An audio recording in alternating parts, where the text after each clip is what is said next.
Good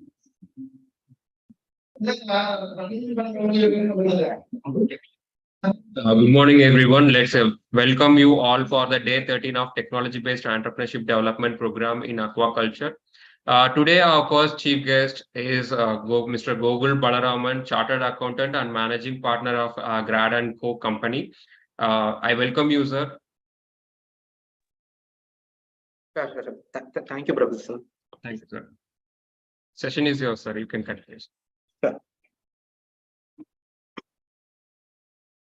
Good morning, all. It is a great pleasure, and thanks for the opportunity provided by Sathyabama University. And I think you all are aware about the topic we are going to discuss today. It is about cash flow management. I mean, cash flow and break even. So let me get into the topic.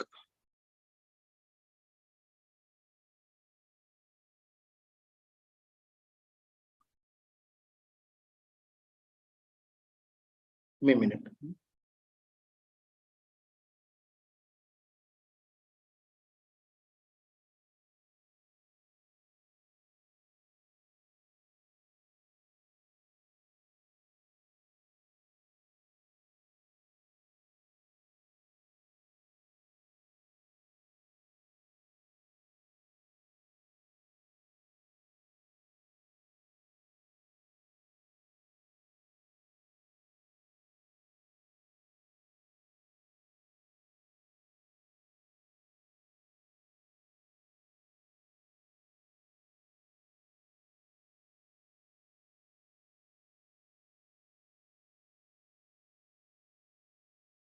I hope my screen is visible to everyone.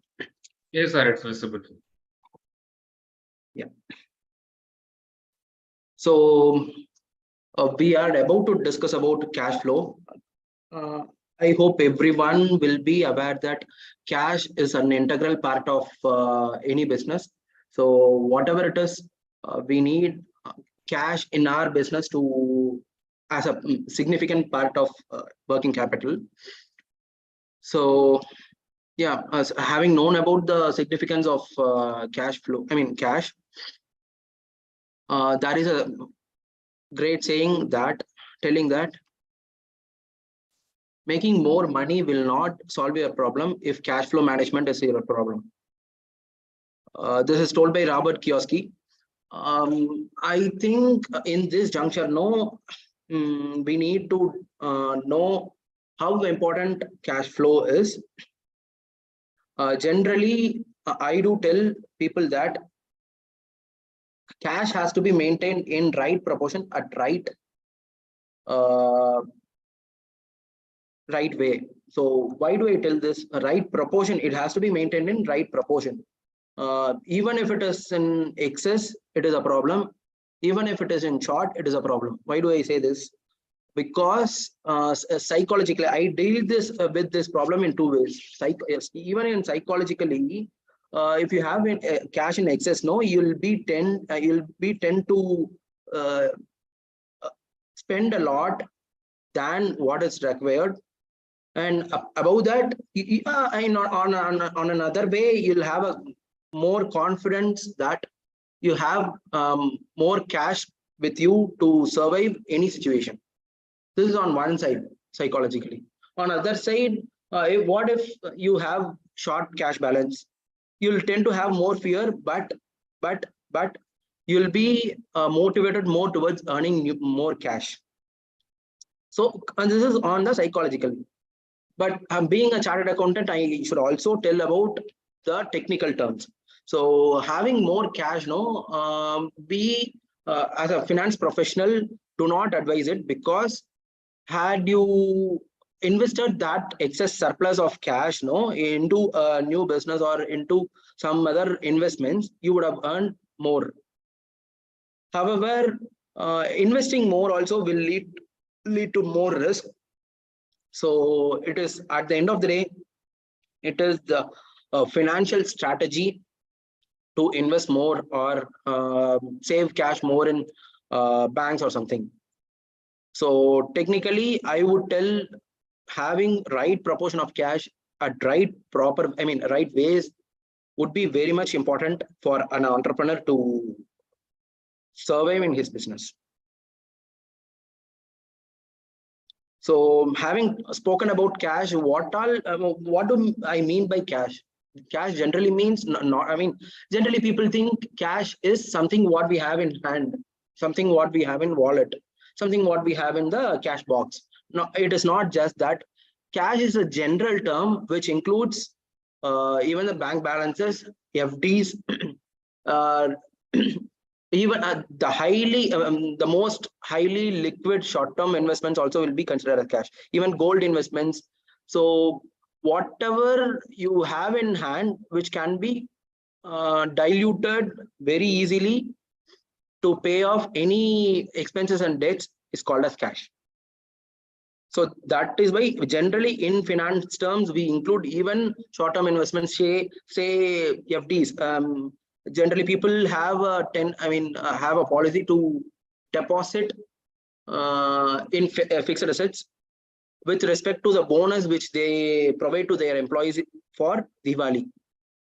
So they project Diwali comes around October and November. Generally people have a big business in their year ends, say due to year-end sales, March discounts and all, will give them a very big sale in March. So whenever they get a surplus, they project their next year's bonus and have a policy of depositing them in the fixed deposits, which at later point of time they'll liquidate into proper cash and proper bank balance and disburse it to their employees. So even such type of highly small liquid assets also will be considered as cash. So these, why do we include that also in the cash? We actually consider, we earmark it basically, right? So having known about the demand, we earmark some part of total cash, which as an emergency fund. So that also will be included in cash. Having known about what we are talking about, I've drafted 3 scenarios for us to discuss today. So yeah, so this let us have this this segment of our session as interactive thing. Only then we'll be reaping the benefits. 3 scenarios. I am just quoting down three scenarios wherein you should have to think about which. These 3 scenarios are about 3 different peoples. So I need you to categorize. I need you to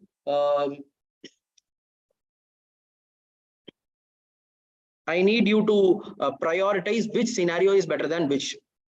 So first scenario is about Mr. A, who is an entrepreneur who runs an ice cream parlor. He has invested 100 lakhs, say 1 crore in his business.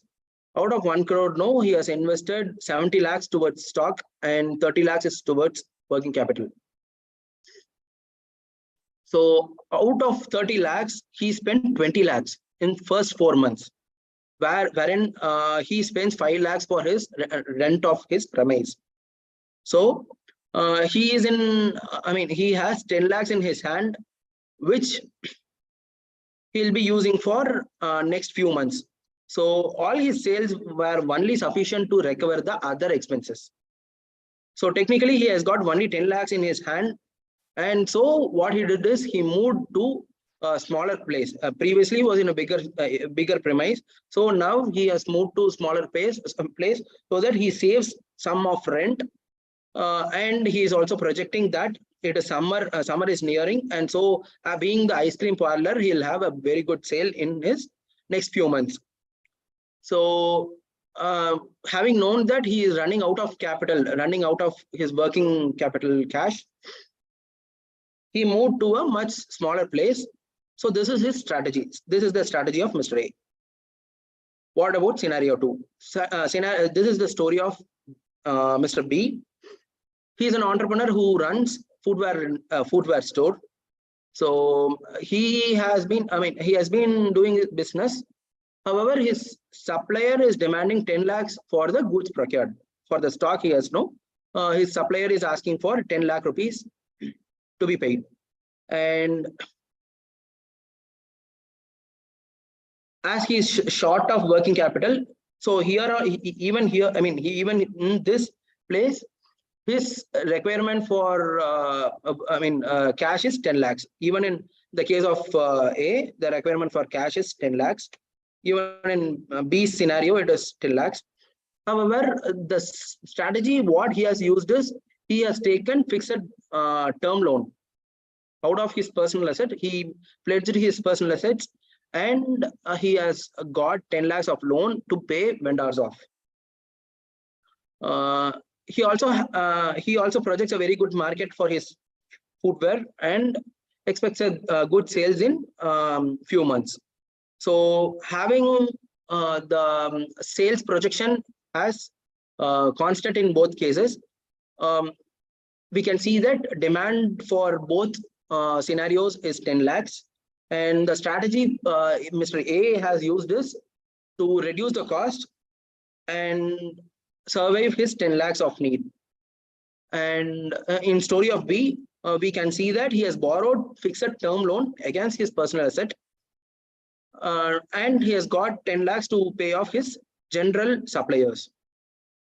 In story of C, what we can see is he's a wholesale he's wholesale trader of FMCG products. His suppliers is also demanding around 10 lakhs of 10 lakhs of money. However, he has supplied that 10 lakhs worth of goods to 20 lakhs, wherein he has got outstanding receivables of 20 lakhs. So even in this case, his demand is 10 lakhs, but he has got outstanding from his customers of rupees 20 lakhs. What he has done is the strategy what Mr. C has taken up is he has requested his vendors to grant 1 month more time, and he has also asked his customer to pay him within 15 days. So these are the three stories. We can apparently see that three stories, in all three stories, the requirement for cash is 10 lakhs. But the strategy these three people have used is different. Mr. A used a strategy to reduce the cost and save 10 lakhs. So in second scenario, strategy B has used this to borrow funds and get 10 lakhs to pay off his suppliers. And in scenario C, what strategy he has used is to collect from his receivables and pay off his suppliers. So having discussed about these two scenarios,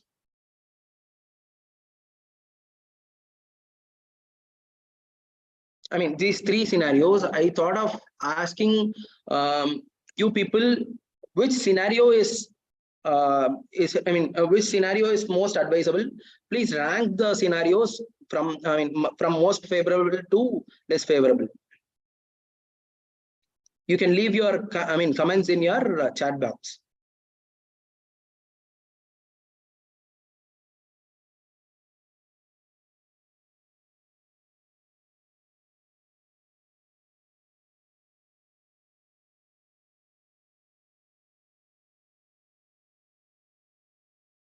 Some random case would be accepted. Only then we'll know. My inference here would be different, and your readings. Okay.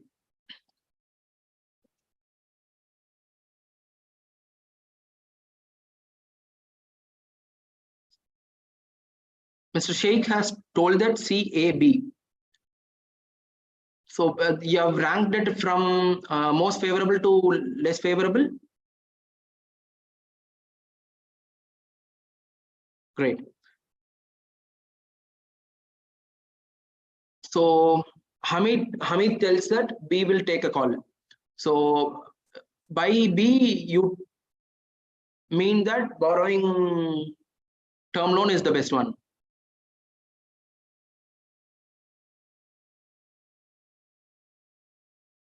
Great. So yeah, thanks a lot for your answers. But technically, how we should approach this case is, I would tell Mr. A is in the best position. Okay, I think I've stopped sharing this. 1 minute.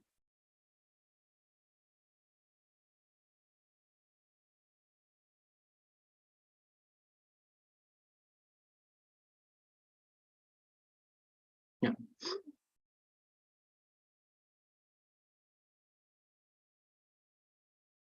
So I would say Mr. A is in the best position because he has done nothing as having the demand of 10 lakhs constant in all three cases. He has done nothing. He has reduced his cost towards, towards his business, so that he saves 10 lakh rupees. So he need not depend on any other person. He depends only on himself, so that he has saved 10 lakh rupees. My second ranking would be Mr. C, because he is not borrowing from anyone else. He has demanded his own money from his receivables, and this is the best working capital management, I would say. So generally, by working capital, we financial professional mean the difference between the receivables and and payables.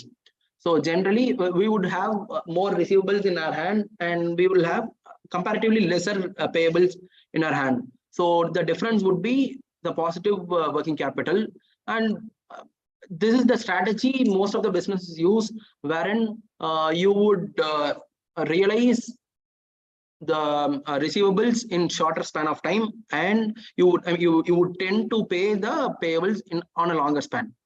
So this is the second best strategy which we can use for 10 lakhs of demand. And third ranking would be towards Mr. B. I would say Mr. A and C are in a good, on a proper planning, I would say. However, Mr. B, no, he has borrowed a long-term loan for a short-term demand. So which we finance professional would not suggest at all, because borrowing a term loan for a small demand, for a short-term demand, working capital demand, would not be suggested at all. So generally, if it is a red flag, we should say. If you are about to borrow on a long-term loan for a short-term payable, no, you are going on a wrong side, we should say. So I think I've got another chart. Yeah.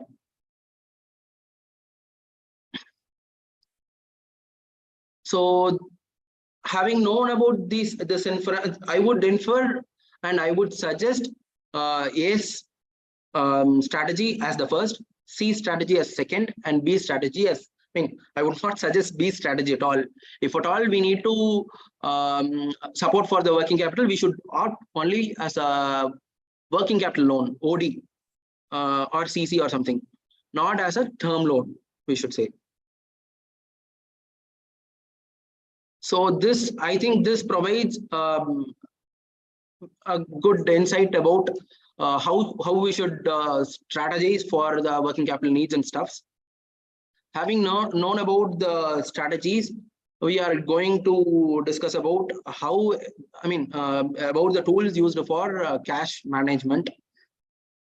So we generally use three of these tools for the efficient cash management. One is cash budgeting, cash flow statement, and fund flow analysis. Cash budgeting, by name itself, you can understand that this is just a budget about a forecast of receipts and payments in the future dates. So this is just a budget. However, we can use this budget in an efficient way by including these are an ideal An ideal cash budget should have all these things in it. So projection of future cash flows, it should have another. And being an entrepreneur, we should know what are the expenses and what are the payments we would do in course of business, and how all would be source that cash payments in our due course. So that in that way, we should have a brief plan about our brief plan of our investments and the value at which we would raise investments. It should be incorporated in the cash budgeting itself. Another thing it should be present is cash burn rate. By cash burn, I think you people would have known currently. Cash burn rate is nothing but the rate in which we are spending the cash towards fixed expenses. So suppose in the specific case of A, we've got 30 lakhs as working capital, and he spends 5 lakhs per month towards rent. So which means his cash burn rate would be 5 by 30, and his runway would be for next 6 months. So at the end of 6 months, he would have burnt all 30 lakhs, and his cash balance should be 0. So such way, cash burn rate should be accommodated in the cash budgeting itself. Apart from that, there should be a provision for comparing the actuals. There should be a column between, near to the projection itself, wherein you can compare the actuals with the projections, and percentage of deviation as well should be mentioned. And you can also provide when you place down the actual cash disbursals, you can also provide proportion of each cash dispersal out of total cash payments.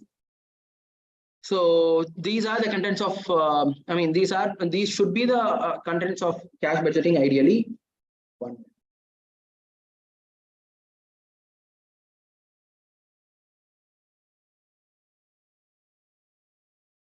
So this cash budgeting, this will be a very big helpful tool towards deriving the valuation of the company, because one of the method predominantly used for valuation is discounted cash flow method, which involves projection of all the cash inflows and outflows.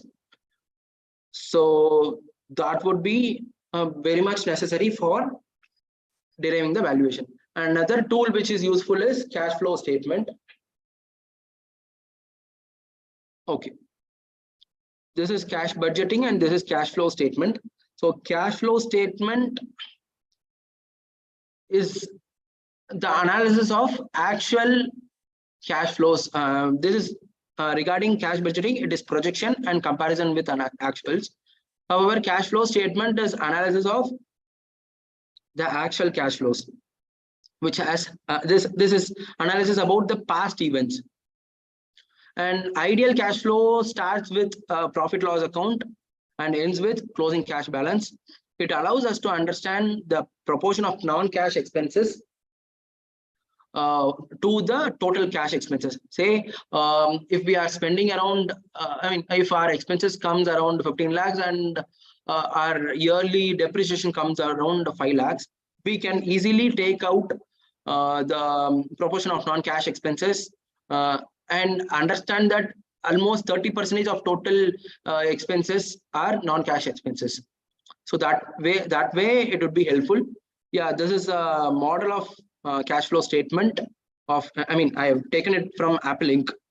So you can very well see that these are the expenses relating to non-cash items, as we are deriving it from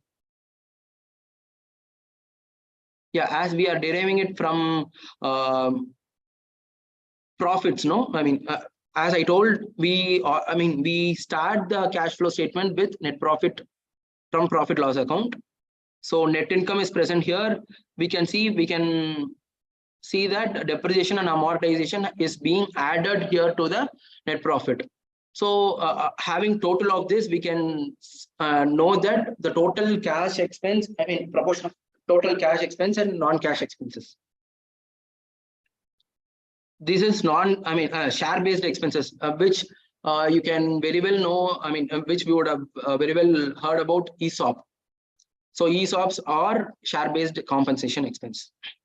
So even ESOPs are non-cash expenses. So we are adding all the non-cash expenses here. And we can differentiate operating, financial, and investment activities in cash flow statement. Yeah, this is the format, and we would segregate the operating activities. See, operating activities are activities relating to a day-to-day operation of the business. However, investing activities, the best example for investing activities would be investment in fixed assets. So all the fixed assets purchases and all the investments on other companies would be a part of investment activities. And by financing activities, we talk about the source of funds. How do we source the finance?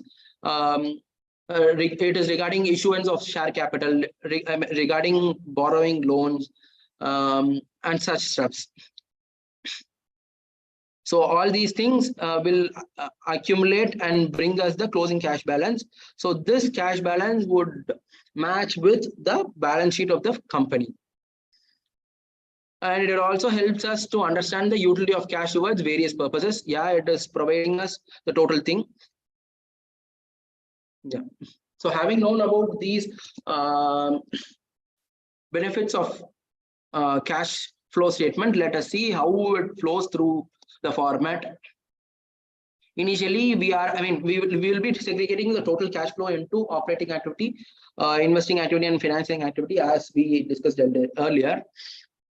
So in operating activity, we will have a segment wherein we can analyze deeply about the working capital changes. So here you can see that accounts receivable.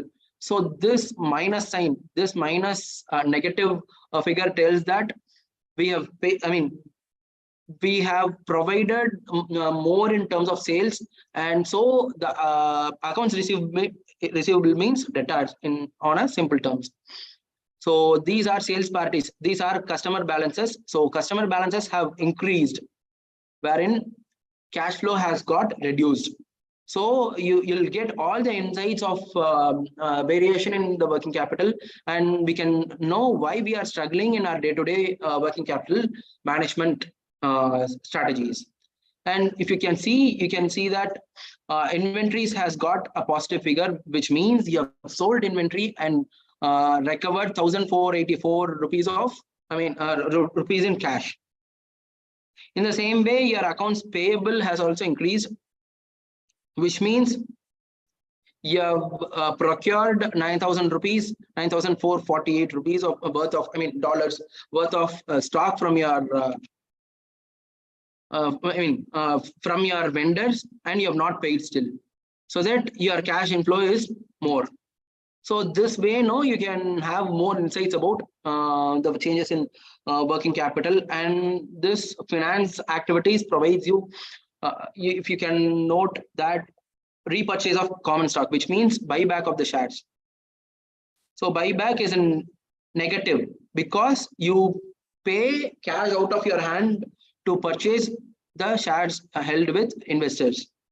And you can also see that proceeds from commercial paper, wherein you have provided commercial, say bonds. It is commercial paper is a legal term in US.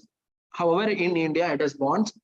So proceeds from issue of bonds, you can see that 4,000 rupees, $4,000 have come in.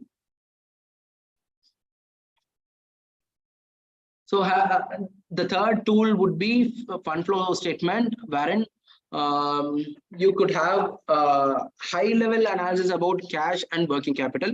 This provides you the the analysis about sources and applications of fund, from where all the funds have come in, and to where all you have spent those funds to. All those things you can have a big analysis in here. Yeah. These are the tools. These are the tools which are used for effective cash flow management by any finance professional. So, yeah, having spoken about the cash for this much time, no, we should have known that generally people, general entrepreneurs have a misconception that only if you have cash surplus, it means profit. No, it does not at all. Apart from the cash flow, I mean cash flow is different, and the profit surplus or loss deficit is totally different, because you might have few more expense bills which you have not paid at all, and you might have received advance from customers. So all those things, having given effect for all those things, you should look at your profit loss account for the profit and not the cash surplus, which is present at your cash box at the end of the day.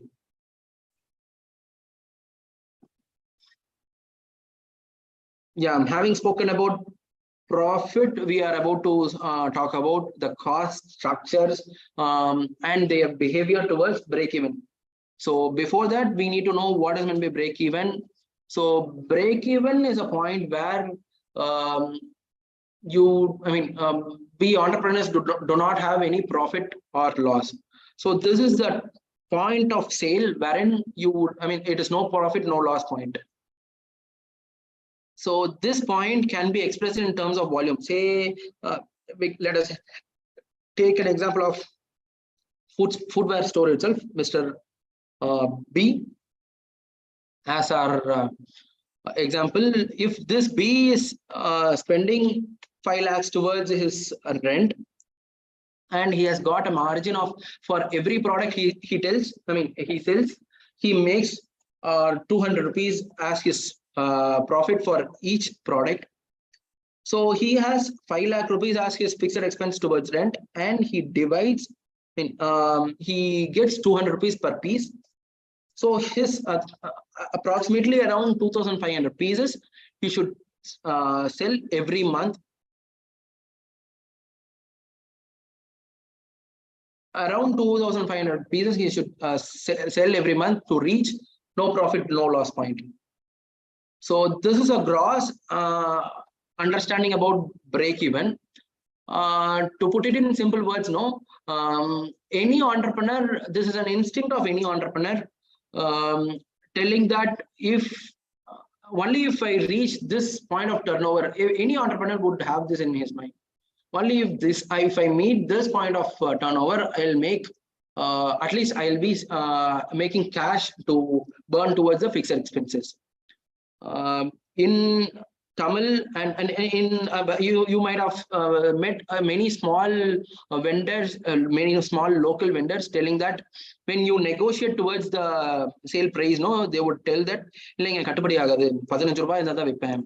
so that term tells that even such small vendors have an understanding about means below that point of sale they would incur loss, and above that point of sale they would have at least a minimum margin.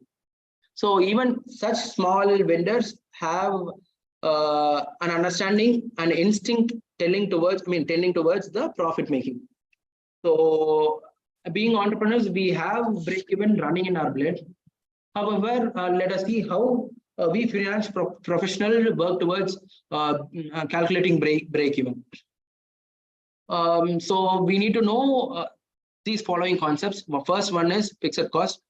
So fixed cost is nothing but some cost which you will be incurring periodically, regularly. So salary, rent, maintenance, EB bill, internet expenses, mobile bill, all those things are fixed expenses. However, variable cost, so you can see in the diagram that you can see in the graph that this fixed expense is fixed irrespective to the volume of output. This remains even if you sell only one product, even if you sell crores and crores of units, this fixed expense will remain the same. With regard to the variable cost, it varies based on the product. The best example should be your say let us take an example of textile industry. they charge, those labor charge based on the products done. Basically, if they are stitching, let us take an example of stitching a shirt. If they have to stitch a shirt, labor should cost them around 150 rupees or something. So they charged the stitching cost on per piece basis, so that for every unit of output sold, you'll incur 150 rupees. So as how the volume of output increases, even the cost also will increase. So every unit you sell, if you sell 1 unit of output, even your purchase cost is variable. So if you are purchasing at 80 rupees and selling at 100 rupees, your variable cost is 80. So if you are selling 1 unit, it will be 80 rupees as cost. If you are selling 8 lakh units, 1 lakh units, it will be 8 lakh units as cost. So it is increasing. It is proportionately related. And what do you mean by semi-variable cost? Semi-variable cost means we would have a small fixed portion, and whatever you incur, whatever you incur above it will be considered as, say, you will have a small fixed portion, and above which you'll be incurring on a variable terms. The best example would be auto fares. The best example would be taxi charges. So these people will have at least 100 rupees or 150 rupees as their minimum charges. So that will be their bare minimum charges, and above which they'll be charging based on the kilometers. For beyond 10 kilometers, they may charge 10 rupees per kilometer. So wherein you should pay at least 100 rupees every travel. And in the business scenario, if you are taking an outlet in malls or shopping complexes and stuffs, they would charge a minimum fixed rent of 10,000 rupees, say for an example, 10,000 rupees. And you can see in food courts and stuffs. So for every billing you do, it will be done in the centralized system, so that these mall shopping complex owners would have track the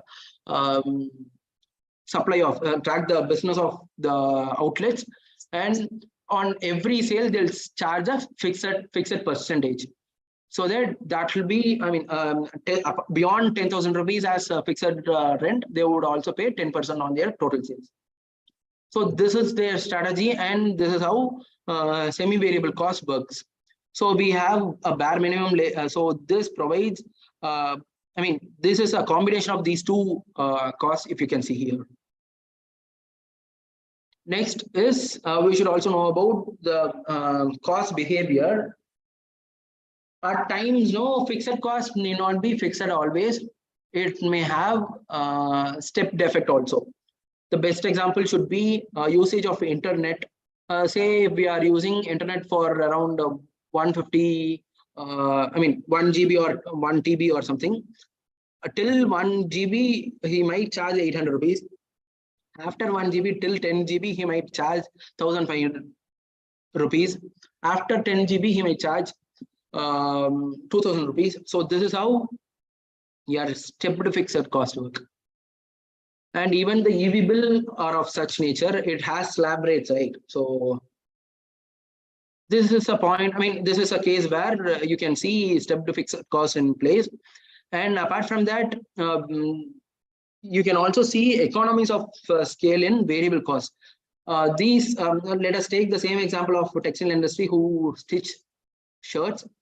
So we can also, these people would have had a negotiation telling that if you stitch 100 products, you will be getting 150 rupees. If you stitch 1,000 products, you'll be getting 120 rupees each. So whenever your output increases, your cost decreases. That is why the curve is this way. Previously, the curve was straight here. Now, whenever you are, this is just about the behavior. It need not be as a rule.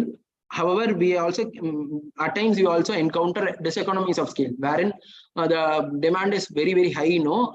If these stitching people are more in demand, and it would be the price what these stitching people fix. So he might tell that if this we could encounter this more in entertainment sector, say cricket tickets, match tickets, movie tickets. If you are buying if you are one person can buy only 5 tickets at the price of 120 rupees or 150 rupees. If you are buying more than 5 tickets, you should pay 200 rupees per ticket.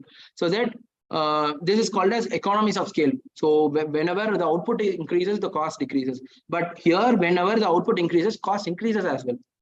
So regarding whenever you buy 10 tickets per person, no, you might tend to spend more money towards the extra supply. So this is one modified behavior of cost.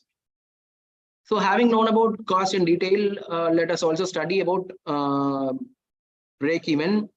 So there are few formulae wherein which we have to understand before going into deep analysis of it. The basic concept would be contribution, break-even point, and margin of safety. By contribution means, as I told earlier, you are buying a product at 180 rupees and you are selling a product at 100 rupees. In such a case, 20 rupees would be your margin. So sale price minus variable cost would be your margin. So contribution margin in percentage, if you need the contribution margin in percentage, you shall divide contribution by total sale price, which means 20 out of 100 is 20%. So for every product you sell, you have 20% as your margin. So break even is the point wherein which tells about the point at which you can interpret this both in value and quantity. So you might tell that at the value of 2 lakhs, you might earn zero profit. While selling 20,000 pieces, I might get zero profit.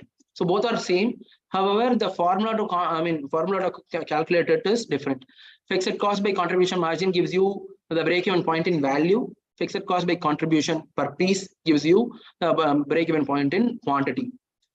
And when you take the exact actual sales and reduce the break-even point, you can see the margin of safety. So as we were discussing, let us consider 2 lakh rupees of value as our break-even. Currently, we are doing a sale of around 10 lakhs. So we are at a margin of safety of around 8 lakhs. So we have passed the margin of, we have passed the break-even by 8 lakh rupees as our margin of safety. In the same way, you can also encounter in quantity when you are selling 10,000 pieces, wherein break-even is 2,000 pieces, 8,000 rupees is your margin of safety. So let us also see how the cost structures influence the break-even point. This is quite technical. If you can listen more concentratedly towards it, you can understand. So this is about the fixed cost and this is about the variable cost. Let us see how it influences the break-even point. Let's say, for example, this is fixed cost. This is fixed cost, as we saw. This is an industry wherein which involves only fixed cost and not variable cost. In such case, even a small drop in the output, even the small drop in the sales would influence your break-even point on a large scale. In case of the best example should be our industry. Say we as a chartered accountant, we do not have any variable cost at all. All we have is salary, rent, EB expenses, subscription expenses, technology expenses, and stuffs which are fixed month on month, which are not variable at all. However, we have a thing in our head that this should be the. We have a projection in our head. We have a calculation in our head that this should be our break even. However, in case of loss of any one or two clients from us, no, that might come down towards the fixed cost, which we are moving towards the break even, we should say. And regarding the variable cost, if we have everything as variable cost, yeah, regarding variable cost, you reaching towards the break-even point is less. Even small downfall or growth in variable cost, growth in the output would not affect the break-even point much. However, you might have to sell more to earn more profits, as your costs are variable. Every product you sell, no, you incur 80 rupees as your cost. So this is what we have learned, and let us see a practical example also in here. And this is my last concept to discuss here. Let us take an example of service A and service B, two different industries, two different businesses. Here, having sales constant, having net profit constant, we are just differentiating the proportion of variable and fixed expenses here. If you can see here, we have proportion of 40:40 as our, if you add both, it is 80. So your sales is same, your profit is same. However, the proportion is different, 40:40, 1:1, and here 60:20. Your variable cost is higher in service B. So in such two different cases, let us see how our profits are getting affected, and let us see how our break even is getting affected. Here, what is our break even point? As we studied the formula earlier, fixed assets by contribution margin.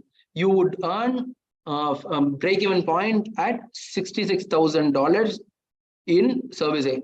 However, as your fixed cost is less, here you have incurred only $20,000 here. So as your fixed cost is less, you would reach the break even point at $50,000 itself. If you sell only $50,000, you'll reach the break even point here. But you should have to sell $66,000 to reach break even point in the industry A. What is your margin of safety? Margin of safety is directly inverse of break-even point, right? So in the same way, you would earn only 33% of break-even, margin of safety in industry A. However, you will have 50% of margin of safety in industry B. So let us take a scenario. What will the profits be if volume falls by 50%? As we saw, when the fixed cost is very high, when the fixed cost is high, the volatility of your break-even will also be high. What will the profits be if volume falls by 50%? No, we'll have a loss of $10,000. However, we'll do not have any loss here in sector B. In the same way, how we incur losses when volume falls, no? When volume increases, we'll be having the same way profits as well. What sales are needed to produce 50,000 profit? To earn 50,000 profit, no, we can just sell 1,50,000 rupees. $1,50,000. However, to earn 50,000 profit, we need to sell 1,75,000 in sector B. So more only on, comparatively only on selling more in sector B, we'll be earning more profits, equal profits. So to put it in simple words, having known about all these things, to put it in simple words, we have more fixed costs in your business. Your break-even point is highly volatile, and even if you sell little above the break-even point, you'll get more of profits. If you have more variable costs in your business, your break-even point is not that volatile. However, you need to work hard to earn more profit. Yeah, that's all from my side to discuss today. let me take up any doubts or queries in case of any presence. Thank you.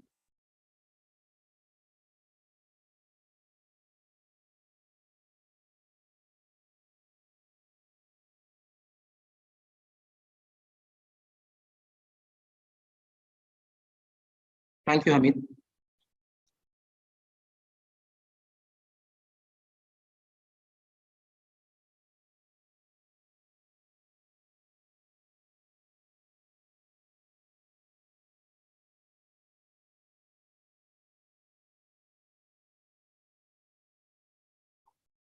Yeah, regarding the last slide, no?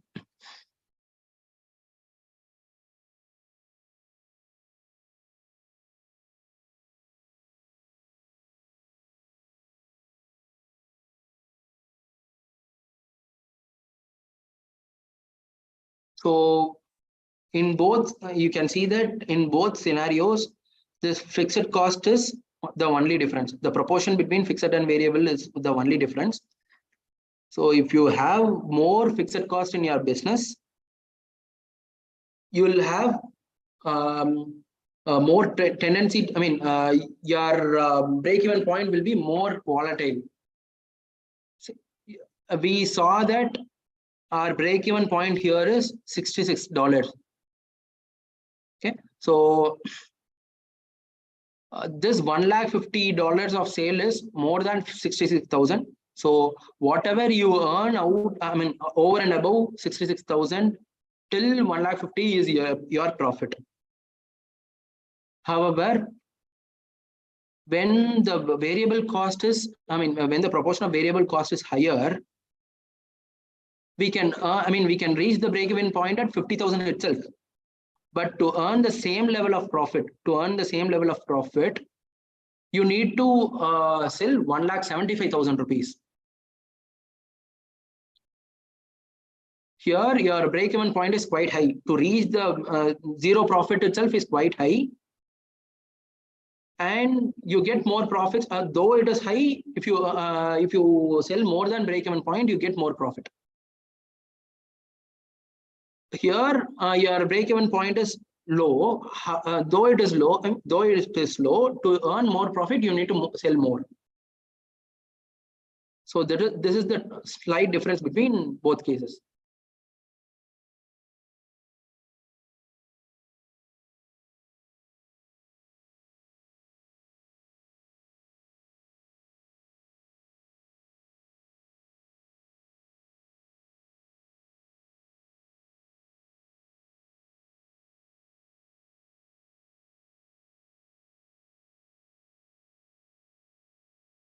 Participants, any other doubts?